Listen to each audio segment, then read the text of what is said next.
Sahabat Polri, selamat bergabung di program Podcast Polri Presisi bersama saya, Kadif Humas Polri.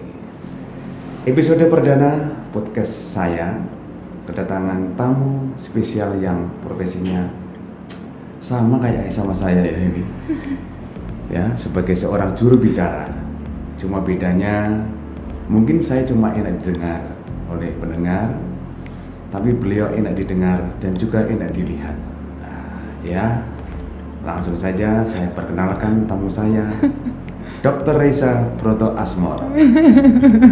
Terima kasih loh Pak. Tadi suaranya Pak Argo nih enak banget loh Pak. Dengar Pak, aduh luar biasa. Sehat Pak Argo? Baik, alhamdulillah. Nggak cukup ini saya. Kenapa? Tadi dibilang enak sekali. Oh, ini bukan nggak cukup Pak, takutnya jebol Pak di atas Pak. Aduh, terima kasih Pak Argo sudah mengundang saya di sini. Suatu kehormatan loh saya bisa hadir di sini di tempat yang baru, yang bagus banget ini. Dan ini mungkin sebelum kita lanjutkan, mungkin saya mau ingetin buat yang sedang menonton, kita sudah menjalankan prokes loh ya Pak ya, ya kan? Sebelum kesini kita sudah melakukan tes. Bapak alhamdulillah sehat kan ya? Tadi hasilnya baik ya Pak ya? Kita juga udah jaga jarak nih. Ada kaca akrilik pembatas kita berdua nih. Wah ini sudah siap banget nih podcastnya. Jadi buat semua yang mau interaksi langsung podcast harusnya seperti ini. Contoh banget nih Kadif Humas Polri ini luar biasa.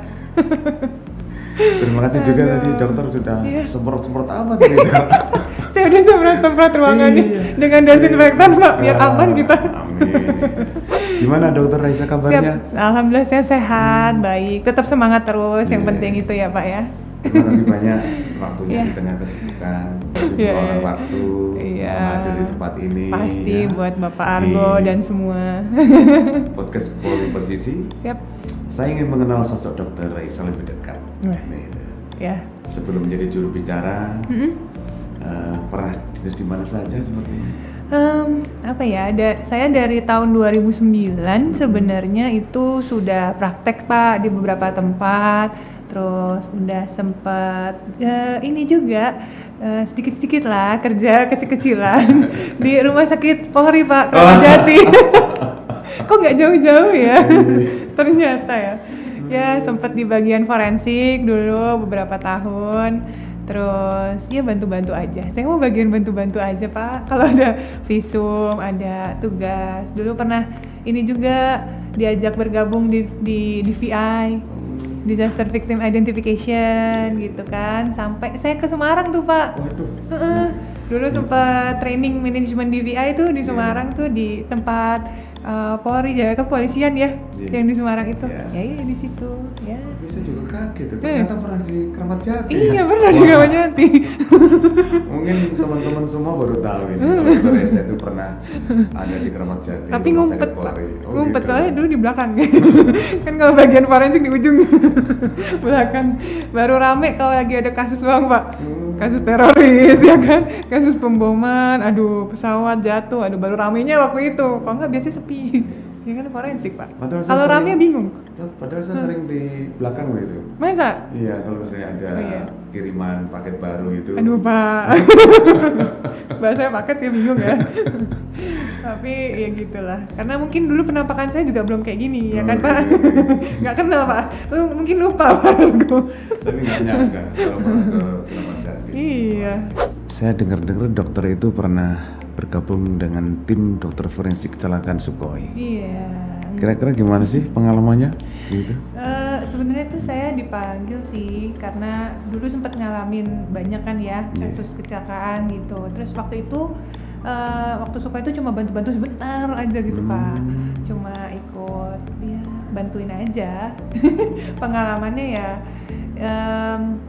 sebenarnya sedih sih Pak. Saya tuh kalau setiap ada kasus kayak gitu tuh teroris lah, bom, pesawat jatuh dan kecelakaan gitu kan yang sedih ya, karena bukan hanya sekedar kita ngelihat kondisi kecelakaannya aja, tapi juga di balik itu gitu banyak yang kehilangan orang tuanya, banyak yang keluarganya kehilangan ya seorang yang disayangin gitu. Jadi kalau saya ngelihat kasus seperti itu tuh miris ke keluarganya, karena harus ngasih tahu kan kondisinya juga seperti apa di lapangan dan harus ngecek korbannya tuh apakah benar dan segala macam ya pengalamannya gitu.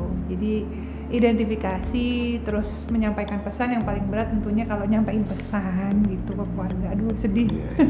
Kadang-kadang kan kalau misalnya menyampaikan kan dengan kondisi realnya kan berbeda. Iya benar. Kalau nanti keluarganya korban itu nangis terus gimana ya? Iya, ada bahkan dulu temen sendiri lagi Pak. Jadi kebetulan kenal gitu, salah satu korbannya itu ayahnya. Wah itu berat juga tuh. Jadi benar-benar ya ikut nangis juga jadinya. Yang tadinya berusaha tegar gitu kan, kayaknya harus profesional nih gitu. Tapi ya karena kebawa gitu, jadi ikut nangis juga. Apalagi Pak dulu waktu di forensik tuh kan bukan cuma kasus mati ya, tapi kasus hidup juga banyak gitu. Jadi untuk yang visum-visum kasus hidup kayak misalnya korban KDRT, kekerasan gitu, terus korban pelecehan seksual yang kayak gitu. Dan bahkan saya pernah sampai nggak kuat periksa waktu itu sama poluannya yang nemenin, kan harus ada ya yang apa itu kayaknya mendampingi gitu ya waktu kita bikin visum. Itu sampai disuruh keluar dulu, tenang dulu baru saya boleh masuk lagi karena itu kejadiannya kecil. Terus abuse gitu, ngalamin kekerasan dan kekerasan seksual, jadi kayak kebawa gitu. Ya Allah kasihan banget ini nanti masa depannya gimana anak ini gitu. Jadi kadang-kadang mau profesional tapi nggak kuat juga gitu. Jadi pengalamannya itu sih. Itu pernah dibawa mimpi nggak? Pernah nggak ya? Kayaknya mimpi beneran nggak pernah, tapi kepikiran iya pasti Pak. Sampai berhari-hari kemudian ya masih kepikiran gitu. Karena kan tidak pernah melihat sesuatu hal yang belum pernah kita lihat. Iya, belum lihat, kita dulu melihat manusia itu utuh, atau melihat seperti itu, biasanya nggak bisa tidur. Iya bener Pak. Tapi saya atau nggak bisa makan malah. Nah itu, saya pernah shock terapi tapi waktu saya koas tuh Pak. Jadi waktu dokter muda itu nggak tahu kok ya kedapetan pas hari pertama di forensik, ada permintaan visum untuk visum jenazah, otopsi. Nah, di situ saya langsung sama dokter forensiknya diminta untuk bantuin buka kepala, pakai gergaji kepala. Dan itu pertama kalinya, jadi gemeteran. Tapi itu shock terapi. Habis itu udah nggak ada yang serem lagi karena udah kayak itu udah kayak gongnya gitu. Ya udah, akhirnya malah keterusan, tertarik kan waktu itu dunianya menarik banget. Kayak kita nonton ini kalau film-film itu Pak. Kayak kan keren gitu ya, kayak apa sih CSI segala macam gitu. Wah keren ya, ini dokter-dokter polisi ini keren gitu. Akhirnya pengen waktu itu, jalannya bukan di situ Pak. Aduh. Kenapa kok terus dokter kemudian tidak meneruskan di DVI? Nah itu juga karena tiba-tiba iseng-iseng Pak. Waktu itu ikut ajang pemilihan Putri Indonesia. Waduh, kan waktu itu umurnya udah 24, sedangkan terakhir penerimaan itu umur 25. Oh ya udahlah saya coba aja di umur terakhir ini ke last chance nih, udahlah kali aja iseng-iseng gitu. Ternyata masuk Pak. Terus harus cuti setahun ya kan, ikutin kegiatan Putri Indonesia keliling Indonesia, terus mewakili Indonesia di ajang internasional, waktu itu di Miss Internasional. Akhirnya malah balik lagi terjun ke entertain. Ya oke, baiklah saya ngikutin alur aja deh.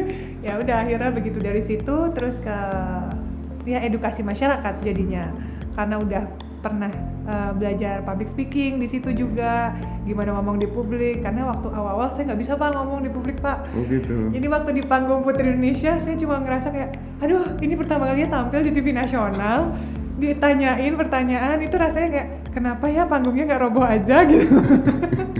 Tapi terus kemudian belajar dari situ, lebih pede, lebih menguasai panggung gitu. Akhirnya ya udah kesenengan deh di situ. Wah kayaknya seru ya ngomong apalagi edukasi kesehatan gitu ya ke masyarakat. Ya udah akhirnya jatuh cintalah ke ya bagian itu jadinya. Sisi lainnya. Para pendengar, ternyata di depan saya ini Dr. Reza itu luar biasa. Dari DVI, kemudian Putri Indonesia, jadi jubir. Kira-kira dengan kesibukan seperti ini sebagai dokter dan juga sebagai seorang istri dan ibu, bagaimana cara untuk membagi waktunya? Sebenarnya saya tetap nggak berubah sih Pak. Dari awal tetap saya selalu mengutamakan keluarga. Jadi ketika saya menikah nih sama suami saya, kita berdua udah bikin kesepakatan. Jadi karena dia ketemu saya udah kerja, saya udah berkarir gitu ya. Nah, jadi saya nggak mau ngelepas itu begitu aja. Jadi kesepakatannya adalah boleh nih tetap berkarir dua-duanya, tapi tetap yang utama keluarga. Nah, jadi sampai sekarang kalau ngatur waktu tetap jadwal untuk keluarga dan semua kebutuhan di rumah udah paling utama dulu tuh, baru saya boleh kerja keluar gitu Pak. Jadi tidak melupakan tugas dasar sebagai seorang ibu dan seorang istri gitulah intinya gitu ya. Ya dicobalah insya Allah bisa. Tapi sejauh ini ya begitu sih. Jadi saya pergi dari rumah, saya udah pastiin rumah beres dulu. Semua keperluan anak, makan, sekolah, semua udah siap dulu baru saya pergi gitu. Itu dengerin ya, wah gimana dokter Esa membagi waktu untuk keluarga ya, untuk sebagai rumah tangga, sebagai istri dan bekerja sebagai seorang karier. Sekarang beliau disibukkan dengan jubir Satuan Tugas Penanganan apa tadi? COVID-19. Kemudian kira-kira apa sih Pak, Dok yang menarik sebagai jubir Satuan Tugas Penanganan COVID tersebut? Yang menarik ya, banyak banget ilmu baru pastinya Pak. Ketemu sama orang-orang baru yang luar biasa. Salah satunya kan ketemu Bapak nih. Dapat kesempatan ketemu Pak Argo. Bisa ngobrol di sini. Waduh, seneng banget. Ya, banyak banget ilmu yang saya dapat dan kesempatan untuk mengetahui ternyata pandangan orang tuh macam-macam banget ya. Jadi ketika jadi jubir tuh kita baru tahu ada orang yang berpikir A sampai Z gitu di Indonesia ini, beragam banget. Jadi belajar cara mengetahui gimana sih harusnya ngobrol sama yang A, gimana yang B gitu, karena pandangan bisa macam-macam. Terus yang menarik adalah ketika kita tahu bahwa Indonesia ini adalah negara dengan beribu hoax. Jadi sampai sekarang ini Pak, udah lebih dari 5.000 hoax yang diluruskan oleh Kemkominfo dan KPCPEN. Itu hanya terkait tentang COVID-19 dan pandemi. Jadi luar biasa. Jadi tantangan saya sebenarnya yang utama adalah melawan itu, menangkal hoax dan memberitakan informasi yang benar dan baik kepada masyarakat gitu. Yang menarik itu buat saya. Jadi pas dokter itu menyampaikan pesan sebagai juru bicara, ada nggak kira-kira yang memfoto kemudian dikirim ke dokter, baik itu saudara, teman kuliah atau teman SMA? Waduh, gitu. Komentarnya itu. Ada nggak ya? Dulu waktu awal-awal ditunjuk, terus keluarga sih sebenarnya kebanyakan keluarga besar tuh yang ngucapin doa, ngucapin selamat dan support gitu. Kalau teman-teman sih biasanya ngerjain Pak, di foto terus dikasih stikernya tulisannya beda gitu. Tapi sebenarnya alhamdulillah sejauh ini support sih semuanya. Gitu. Ada juga teman saya juga yang menyampaikan ke saya Mbak, itu. Sekarang ini juru bicaranya COVID-19 sekarang adalah penyiar TV. bukan penyiar radio. Gitu. Suaranya nggak enak Pak. Aduh, saya ini loh pengen banget loh suaranya diubah, nggak bisa ya Pak.